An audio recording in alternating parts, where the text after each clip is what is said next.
हम प्राचीन काल से ही नवरात्रि को एक धार्मिक त्योहार के रूप में मनाते आ रहे हैं, क्योंकि यह हमारी आस्था से गहराई से जुड़ा है। हम यह भी जानते हैं कि नवरात्रि हिंदू धर्म के सबसे प्रमुख त्योहारों में से एक है, जिसे पूरे देश में बड़े उत्साह और जोश के साथ मनाया जाता है। हालांकि हम में से कई लोग शायद यह नहीं जानते होंगे कि यह त्योहार असल में साल में 5 बार अलग अलग मौसमों में मनाया जाता है। इनमें चैत्र नवरात्रि, आषाढ़ नवरात्रि, शरद नवरात्रि और पौष माघ नवरात्रि शामिल हैं। इनमें से शरद नवरात्रि और चैत्र नवरात्रि सबसे महत्वपूर्ण है। आपने देखा होगा कि नवरात्रि के पहले दिन एक कलश स्थापित किया जाता है और मिट्टी के बर्तन में जौ के बीज बोए जाते हैं। लेकिन क्या आप जानते हैं कि नवरात्रि के पहले दिन जौ क्यों बोए जाते हैं? अगर नहीं, तो इस वीडियो को अंत तक जरूर देखें। दोस्तों, माना जाता है कि जौ बोने की परंपरा देवी शाकंभरी से जुड़ी है, जिनकी कथा दुर्गा सप्तशती में मिलती है। दुर्गा सप्तशती के 11वें अध्याय की कथा के अनुसार देवी देवताओं की प्रार्थनाओं से प्रसन्न होकर देवी शाकंभरी ने कहा, हे देवताओं, जब पृथ्वी पर 100 वर्षों तक वर्षा नहीं होगी और जल का संकट पैदा हो जाएगा, तब मैं ऋषियों के यज्ञ और प्रार्थनाओं के जवाब में पृथ्वी पर प्रकट होंगी। मैं अपनी 100 आंखों से ऋषियों को देखूंगी और इस प्रकार मनुष्य शताक्षी 100 आंखों वाली के नाम से मेरी स्तुति करेंगे। मैं अपने ही शरीर से उत्पन्न सब्जियों, शाक से पूरी दुनिया का पोषण करूंगी। जब तक वर्षा वापस नहीं आती, तब तक ये सब्जियां ही सभी का भरण पोषण करेंगी। परिणाम स्वरूप मैं पृथ्वी पर शाकंभरी के नाम से जानी जाऊंगी। माना जाता है कि देवी के शरीर से उत्पन्न सब्जियां असल में जौ ही थी। यही कारण है कि हिंदू धर्म में जौ के बिना कोई भी शुभ कार्य पूरा नहीं माना जाता। इसके अलावा जौ को सृष्टि की पहली फसल माना जाता है, इसीलिए हिंदू आस्था में इसे संपूर्ण फसल का दर्जा प्राप्त है। हिंदू परंपरा की एक कहानी के अनुसार गुरु बृहस्पति ने एक बार भगवान ब्रह्मा से पूछा कि नवरात्रि क्यों मनाई जाती है। ब्रह्मा ने जवाब दिया कि इसका जवाब एक खास कहानी में छिपा है। बहुत समय पहले मनोहर नगर नाम के शहर में पिठक नाम का एक ब्राह्मण रहता था, जो देवी दुर्गा का बहुत बड़ा भक्त था। जवानी में उसने शादी की और कुछ महीनों बाद उसकी पत्नी ने सुनाती नाम की बेटी को जन्म दिया। जब भी पिठक देवी की पूजा करता, तो लड़की पास ही बैठती थी। लेकिन एक दिन पूजा में शामिल होने के बजाय वह अपनी सहेलियों के साथ खेलने चली गई। इससे नाराज होकर पिठक ने उससे पूछा कि उसने मां दुर्गा की पूजा क्यों नहीं की। उसने कहा कि इस गलती की सजा के तौर पर वह उसकी शादी कोढ़ से पीड़ित एक आदमी से कर देगा।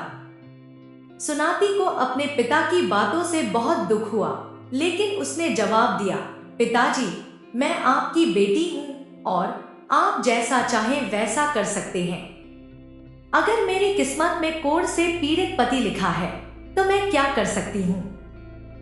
इंसान को अपने कर्मों का फल मिलता है। कर्म करना इंसान के हाथ में है, लेकिन उसका नतीजा भगवान के हाथ में होता है। बेटी की ये बातें सुनकर पिठक का गुस्सा और बढ़ गया और गुस्से में आकर कुछ दिनों बाद उसने उसकी शादी उस बीमार आदमी से कर दी। शादी के बाद जब सुनाती अपने पति के घर जाने के लिए तैयार हुई, तो पिठक ने उससे कहा कि उसे अपने कर्मों का फल भुगतना होगा। पिता की ये बातें सुनकर, देखो, किस्मत पर भरोसा करके तुम्हें क्या मिला, सुनाती रोने लगी। उसने सोचा, क्या मेरी किस्मत सच में इतनी बुरी है कि मुझे बीमारी से पीड़ित पति मिला है। फिर वह अपने पति के साथ जंगल चली गई। अगले ही दिन देवी दुर्गा सुनाती के सामने आई और कहा, बेटी, मैं तुमसे खुश हूँ, जो चाहो वरदान मांग लो। सुनाती ने पूछा, हे देवी, आप कौन हैं? मैंने आपको पहले कभी नहीं देखा, माँ दुर्गा ने जवाब दिया, बेटी, मैं आदिशक्ति भगवती हूँ और मैं तुम्हारे पिछले जन्म के कर्मों के फल से खुश हूँ। यह सुनकर सुनाती ने पूछा, माँ, मैं पिछले जन्म में कौन थी? कृपया मुझे विस्तार से बताएं। देवी ने कहा, बेटी, पिछले जन्म में तुम एक चोर की पत्नी थी। एक दिन तुम्हारे पति ने चोरी की। पहरेदारों ने तुम दोनों को पकड़ लिया और जेल में डाल दिया। उन्होंने तुम्हें खाना नहीं दिया और चूंकि उस समय नवरात्रि चल रही थी, इसलिए तुम दोनों ने उस दौरान कुछ भी खाया पिया नहीं। इस तरह अनजाने में ही सही, तुमने 9 दिनों तक नवरात्रि का व्रत रखा। इस व्रत के पुण्य से खुश होकर मैं तुम्हें वरदान देने आई हूँ। सुनीति ने कहा, हे माँ, अगर आप मुझे वरदान देना चाहती हैं, तो कृपया मेरे पति को कोढ़ से ठीक कर दे। माँ दुर्गा ने जवाब दिया, बेटी, नवरात्रि व्रत के बस एक दिन का पुण्य अर्पित कर दो और तुम्हारे पति ठीक हो जाएंगे। सुनीति ने ठीक वैसा ही किया जैसा कहा गया था और उसके पति स्वस्थ हो गए। यह देखकर सुनीति देवी की स्तुति करने लगी। देवी सुनीति से बहुत प्रसन्न हुई और उन्होंने नवरात्रि व्रत के नियमों को विस्तार से समझाते हुए कहा, बेटी, बताए गए नियमों के अनुसार 9 दिनों तक व्रत रखो। अगर तुम पूरे दिन व्रत नहीं रख सकती, तो दिन में केवल एक बार भोजन करो। अपने घर में देवी महासरस्वती, महाकाली और महालक्ष्मी की मूर्तियां स्थापित करो और उचित रीति रिवाजों और फूलों के साथ उनकी पूजा करो। इन 9 दिनों के दौरान अपनी क्षमता के अनुसार दान जरूर करो। नवरात्रि का व्रत रखने से उतना ही आध्यात्मिक पुण्य मिलता है जितना अश्वमेध यज्ञ करने से मिलता है। इतना कहकर देवी अंतर्ध्यान हो गई। आशा करते हैं कि आपको यह जानकारी अच्छी लगी होगी। अगर अच्छी लगी है तो आप वीडियो को लाइक और चैनल को सब्सक्राइब भी कर सकते हैं। हम नई नई जानकारी आप तक साझा करने की पूरी कोशिश करते रहेंगे। हमेशा खुश रहो।